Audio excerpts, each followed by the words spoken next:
David Marr. There used to be a rule in Australian politics that it required more than a government losing. There used to be a rule that Australian voters wouldn't go from a government they'd come to despise to a leader that they didn't trust. But that rule, which Labor had put a lot of weight on, they thought the fact that Tony Abbott is a widely disliked leader, which he is in Australia, they thought that that would save them. But it's not going to save them this time.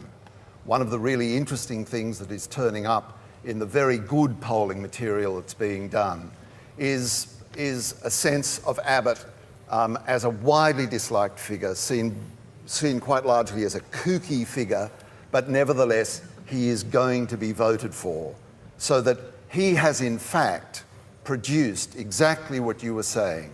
He has, with great brilliance as an opposition leader, made the government, with a great deal of help from the government, made the government absolutely, people are just absolutely sick of the Labor government. Well, David, that's a great achievement. David, the question was about the Labor government. I suppose you've sort of turned the reflector in a different direction. Are you saying they've done nothing wrong and it's all Tony Abbott's doing? He's miraculous if he's done that. No, Sophie, I just said with a great deal of assistance from the Labor government.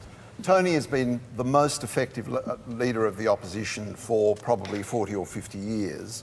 But the three things are the sacking of Rudd, which was needless and stupid, the failure of Gillard then to get a decent majority in her own right and therefore have a mandate of her own, and then after that, the civil war within the Labor government. They're the three principal problems, and Tony Abbott has very brilliantly and correctly, as leader of the opposition, exploited all of those to diminish the government's standing in the eyes of Australians and to give Australians generally a sense that the government somehow lacks any legitimacy.